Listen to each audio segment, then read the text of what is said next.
before I entered the PBB house, nag-post pa ako ng Skintific. Yung cushion nila. Yes, nagpadala sila sa akin ng mga cushion. And that's what I brought inside the house of Korea. And that's what I've been using inside the house.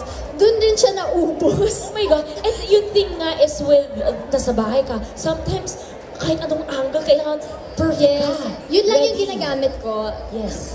Yun yung ginagamit ko kasi it's natural lang, skin looking lang, para no makeup look. And yun nga, Skintific. So there's a lot of like skin caring ingredients inside it. Yes, that's true.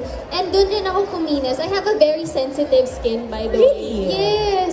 I have a very sensitive skin. And syempre, in our line of work, yung makeup namin is 24/7, lalo na ngayon if nagte-taping. So, I just really love Skintific because it's really gentle on the skin and super hiyang talaga yung skin ko doon. Love that. And sometimes hit or miss, but I think with this type of brand, it really is not only caring for your skin, but it continues to do so while being makeup as well. So, parang perfect all-in-one. Parang ikaw, sis. O, diba?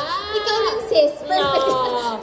And actually, ngayon, we wanted to play like a little game with everybody who is gathered here. Mahilig ka ba sa mga blind boxes? Oh, of course. Who doesn't love blind boxes?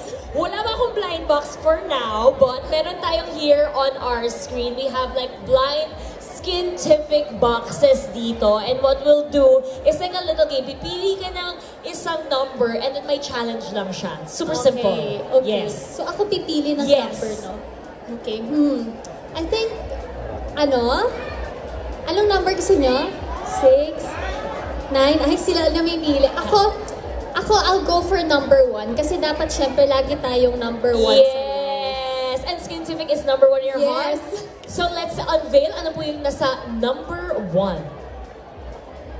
This or that. Okay, so this or that. And meron akong mga products na papakita dito on screen. And you just have to choose this or that. Super simple. Okay, so let's see on screen. We have yon Ultra Cover Powder Foundation or yung Perfect Stay Velvet Matte Cushion.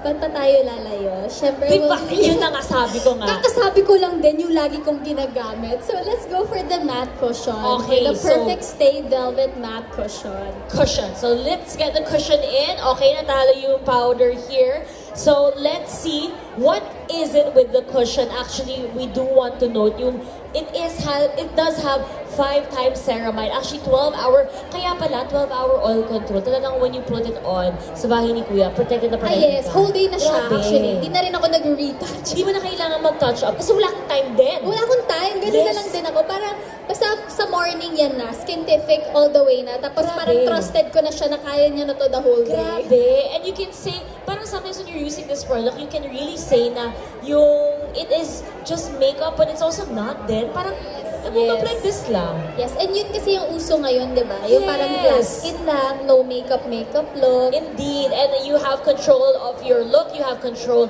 of your oil as well. Okay, moving on tayo sa this or that. Our next one, sa round 2, we have yung cushion natin, kasi pinili mo yung cushion, or yung Mugworth Acne Clay Stick.